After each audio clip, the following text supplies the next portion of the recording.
38 years old. In 2026, if you hear that number attached to a professional footballer still actively playing, you might feel impressed, but you wouldn't be surprised anymore. After all, players like Cristiano Ronaldo, Lionel Messi, Luka Modric, Thiago Silva, they've all continued performing at a high level well into that age. It no longer feels like something rare, it feels almost normal. But take that same number, 38, and travel back to the 1990s, and it becomes something entirely different. It becomes a shock. Football in the 1990s was already evolving, already beginning to impose clearer professional standards. The game was no longer forgiving enough for out-of-shape veterans, those beer-bellied figures of the 1930s and 1940s, to casually dominate on the pitch. The line had begun to form. The invisible boundary known as the twilight years was becoming very real. Back then, football was a world without cutting-edge gyms, without sports science teams monitoring every movement, without meticulously calculated nutrition plans down to the gram. At that time, 38 wasn't considered veteran. It was the end, a full stop, a quiet confirmation that you belonged to the past. And yet, life has never been a straight line. It never follows a rigid script. It always finds a way to create people who bend reality, who redefine what is possible.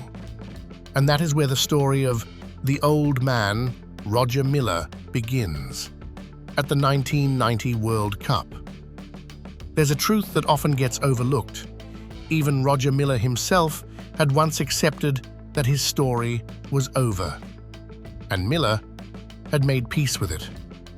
After more than 2 decades of professional football, most of it spent in France, after becoming a symbol of Cameroonian football, after representing his country at the 1982 World Cup, their first ever appearance, he quietly stepped away from the national team. No noise, No controversy, no grand farewell speech, just a simple nod to time. He understood something fundamental. Football, like life, moves in cycles. And he believed his cycle had come to an end. He left Europe. He left the spotlight. He went to Réunion, a small island in the Indian Ocean where time seemed to slow down, where waves gently brushed against the shore as if nothing in the world was urgent. There, he played for JS Saint-Pierroise, a small club with no pressure, no expectations. He played for joy. He played tennis. He lived. He gained a little weight, relaxed, let himself drift into the quiet satisfaction of someone who had already completed his journey. And later, he would admit it himself.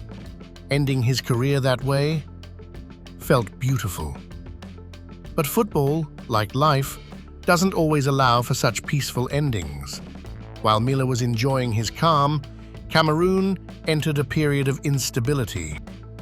They were the reigning African champions, a source of pride for the entire continent. But their form collapsed quickly. They exited tournaments early. The squad lacked cohesion. They lacked belief. A team that once stood strong had become fragile. And when the present isn't good enough, people always look back to the past. And in that past, there was a name they could not forget: Roger Milla. A few months before the World Cup, Milla returned to Douala for a friendly match. It wasn't a big game, no pressure, no spotlight, but he scored twice. More importantly, he didn't look like a man who was finished. And that was enough. Enough to spark a question in the minds of fans. If he can still do this, why can't he do it one more time? That question spread, from the stands, to the media, to the highest levels of power in the country. And then, a decision was made, one that would become legendary. Paul Biya, the president of Cameroon, personally requested Roger Milla to return to the national team for the 1990 World Cup. This wasn't just a football decision, it was a call carrying the hopes of an entire nation. And Milla said yes. But when he returned, reality was far from romantic. Coach Valeri Nepomniachtchi didn't want him. The younger players didn't want him either. To them, Milla wasn't a legend.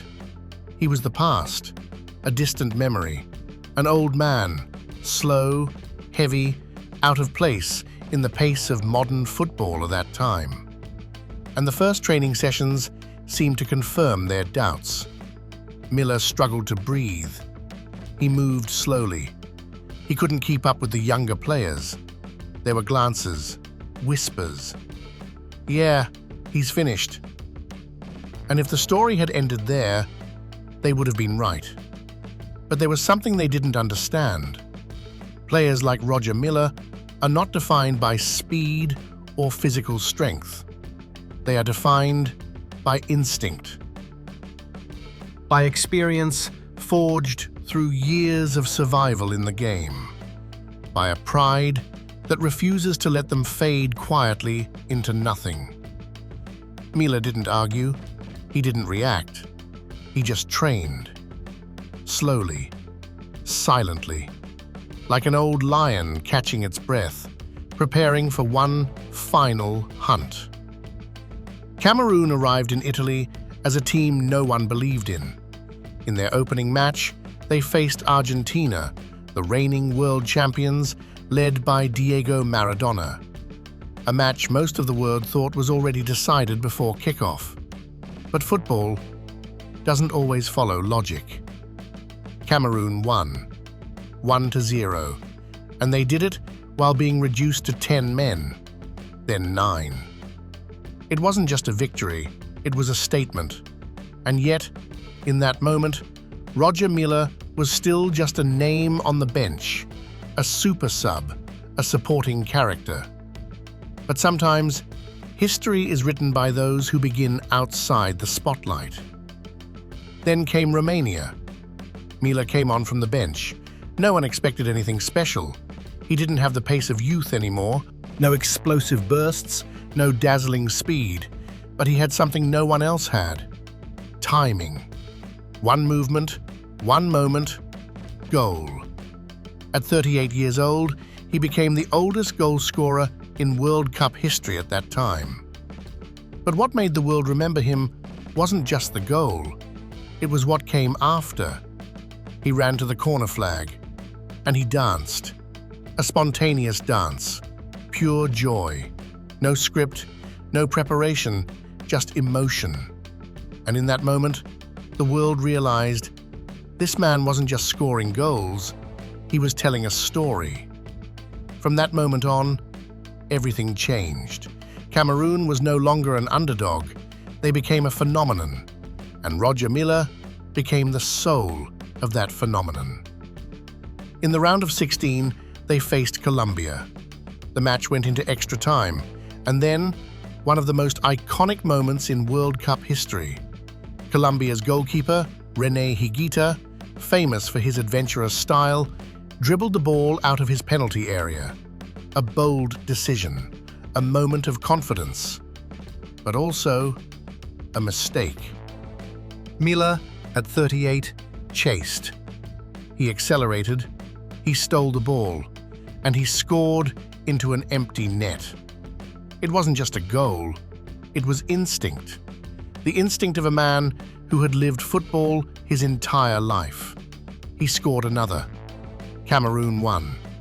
They reached the quarterfinals, the first African team in history to do so.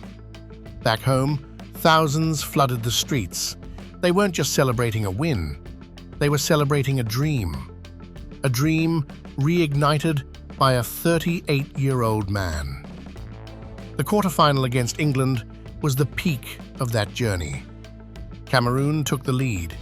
They were close, so close to the semi-finals, so close to something unimaginable. But then, 2 penalties. Gary Lineker scored. England won 3-2. The dream ended. But no one hung their heads. No one saw it as failure, because they had gone further than anyone before them. And at the center of it all was a 38-year-old man. A man once forgotten, once doubted, who came back and changed history. The story of Roger Milla is not just about football.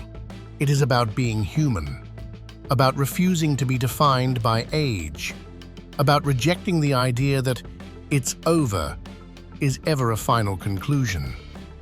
And maybe what makes this story truly great isn't the goals or the dance. It's the message it leaves behind. Sometimes, the most beautiful moment in a person's life doesn't come at their peak. It comes when the world believes that peak is long gone. And they return, not to prove anything to others, but to remind themselves. As long as they truly want it, they're ready to silence every prejudice the world has ever placed on them.